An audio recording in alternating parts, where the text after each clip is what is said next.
everyone, Emery here from the Intrepid 007 podcast. Hope you are doing well. I'm back and so soon with a new watch video, and I actually want to share with you a bit of my collection and kind of spark the debate on what's a copy and what's an homage watch. Because I own 3 specific watches that can be considered as possibly both. So let's get into it. First, the watch I'm wearing is just a simple smartwatch, but if we get in close here, hang on, you can see that it has got the GoldenEye pause logo or background, and that's inspired largely because a lot of people had it, and then I saw Matt O'Clair with it, and I was like, well, I've got to do that when I get a smartwatch. So this is just a basic, run-of-the-mill, very affordable smartwatch, and then I just changed the background. Arguably, it does work and look nicer on a real round smartwatch. This one is a faux round smartwatch. It's round, but the screen is actually square. So a little bit of a distinction. The actual round smartwatches like the Samsung or the Android watches do tend to look better. Now, when I started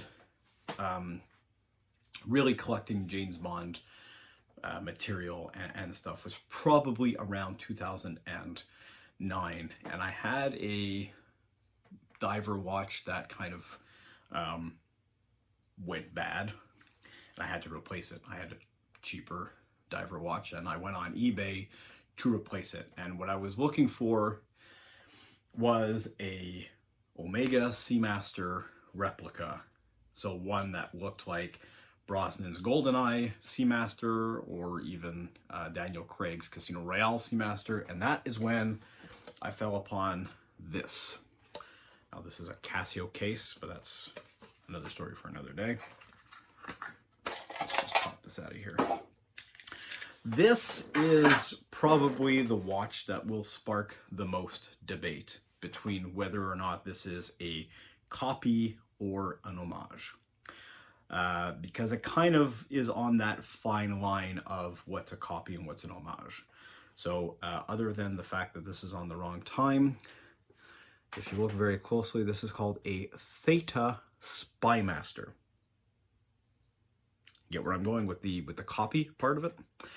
So it's got a very similar band to the Omega, very similar clasp. It's got Theta there. I don't know if you can see it really super well here. Probably not, but because of the light. But there's kind of like a wave detail on the face of this watch.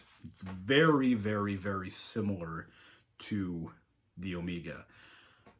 Now, to call this a copy, I have difficulty with, because it is very similar, but it's called a Theta Spymaster. So that's where I'm saying that this is, what is the borderline, what is the divide between homage, copy, and fake?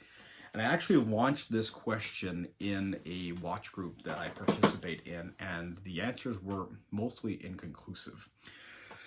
So I would consider this to be a copy because the logos are different. I would consider it a fake if the logos were Omega logos, much like AliExpress is currently selling very inexpensive versions of the Swatch Moon Swatch.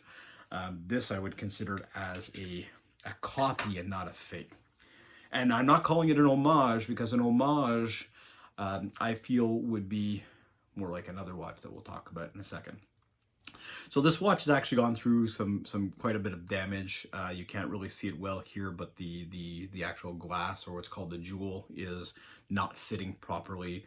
The dial is quite, or the outer bezel here is quite damaged. It's missing the little pearl or the little inlay here. This is a screw down crown. It doesn't screw down anymore. That was damaged. This was an inexpensive watch. You could tell by the kind of the links in the chain that that's not super good quality. This was a super cheap watch. I got it for about $40 US on eBay. And this is 12 years ago. However, this watch stopped working about 10 years ago. No, 7 years ago, maybe even less than that. It got some water damage, one because of the screw down crown, and two because of the gasket in the back was completely gone. And so it was water damage, and it didn't work for a long time. I took it to Sears to have it evaluated for the movement to be replaced. And funnily enough, it uses a Japanese Casio type movement, and it was valued at about $75 to have it replaced. So fairly expensive for an inexpensive watch to have the movement changed. I let the watch sit there with its battery in that display case for a very long time, until one day I came downstairs into my old James Bond storage display area, and I could hear it ticking. So this watch is scuffed up, banged up, but still ticking. I don't wear it anymore just because I've replaced it with better quality watches. And so it's a display piece, and it does get some limited use. What I replaced it with, though, when it got damaged, was I bought a Casio MTP 1419D, which I don't have anymore. That watch also suffered a untimely demise, but it was a watch that was very close to an Aquaterra kind of look, Hommage. Now, when we get into the Hommage type watches, and I will put this Theta in the category of copy with also some of those watches. I believe they're called Heimdallr. They make the Heimdallr Sea Ghost, and they make a copy of the No Time to Die watch with the, I believe with the Milanese bracelet, but also with the NATO strap, which looks like a fabulous, fabulous copy, very expensive for a copy, but kind of straddling that copy Hommage territory because it has almost exactly the same features and look as the Omega without many differences. This, however, kind of also straddles that line between copy and Hommage, and this is the Casio Duro. And almost every budget-friendly Bond fan will immediately recognize this watch because they own it. There are a number of you out there that has this watch, and this is by far the most popular homage to the Seamaster watch there is. The reason being is the bezel and the minute hands are very, very similar to the Omega Seamaster Planet Ocean. So this is a blue dialed watch, and I'm very partial to blue dialed watches. I will most likely get a black dialed version of this one day, but these are extremely, extremely tough watches. I replaced it with a steel strap. This is not an official steel Casio strap, but it's a very similar Casio steel strap because I did not really like the rubber strap, and that rubber strap is actually here now. But this is the kind of the mainstay of my collection. This is my dress watch. This is a watch that I would wear 90% of the time. I'm more used to wearing this one now for more casual looks because I don't have to go to the office. But when I was going to the office every day, this was my kind of tank watch. Super solid, has stayed really nice, no real imperfections. I put it through the same paces as the other watch, and it's still holding strong. It's a super good quality. All the chrome and the stainless bits have stayed nice and polished. I clean it regularly. It's very, very good watch for the money. It is a great copy, homage to the Omega Seamasters and the Omega Seamaster Planet Ocean. So this is the watch that is a Bond fan. If you're looking for something within your budget, that's not a copy and not a fake, but also not an Omega, I would say Casio or some of the Seiko versions of this will probably be your best bet. After I purchased that watch, I was walking by a jewelry store and I saw this watch. This is the watch that I call the Folex. It has a very similar bezel to this, the Casio, in that the numbers and the dial was very kind of similar, except for the minute and the second hands are more closely related to a Rolex. And so this watch, I immediately thought, kind of looks like the Planet Ocean from Spectre. I'm going to get the same NATO strap, and this strap is available on the Barton Band's website.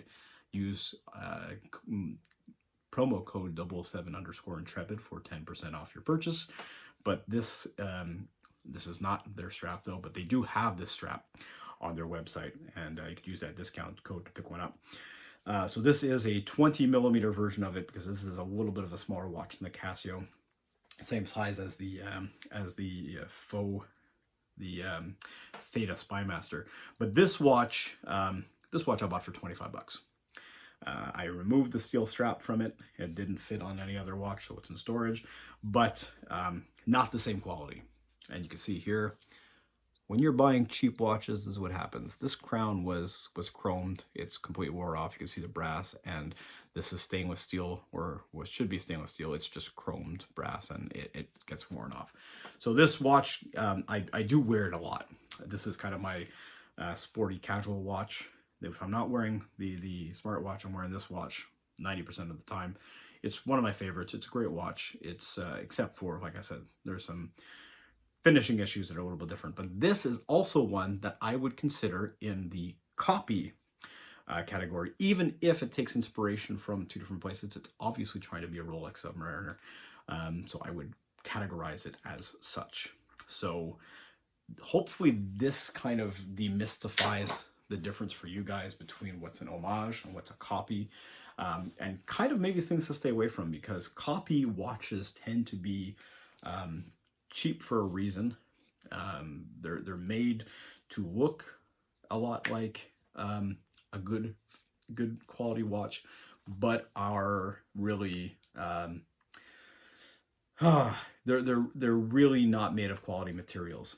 I haven't seen one of the Swatch Omega moon swatches that are faked in person. I know they're going for about $35 to $40 on AliExpress.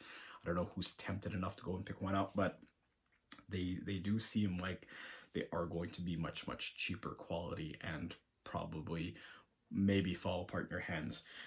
AliExpress does not have a great track record when it comes to reproducing bigger budget items or luxury goods as copies. I've had experience with that, and maybe I'll share that one day, but generally speaking, some of their stuff is not good quality. Some stuff is just fine. I mean, it's you get what you expect, but when it comes to luxury goods, I would stay away. This strap though does come from AliExpress, and even the buckles here, I would expect there to be more wear on them. They're all fine. So they're a good alternative. They're an inexpensive alternative. And I know that Barton Bands is my sponsor. If I had the choice between the two, I would go with the Barton, because the Barton Bands are just heads and tails above in quality. These ones are, it's a good fit. It's a good cheap fit on a watch that you're not going to wear often. This strap will most likely eventually get replaced by a Barton. And then I will be getting a blue and gray Barton for this one to kind of match the 60th anniversary vibes, and this one might get the same treatment as well. But yeah, so thank you very much for watching. Hope that this kind of maybe demystifies, and I don't know, maybe you're polarized. Let me know in the comments here below what you think of what's a copy, what's a fake. Do I have two fake watches? Do I have two copies? Do I have an homage? Do I have a copy? What do I have? Let me know. Take care. See you next time.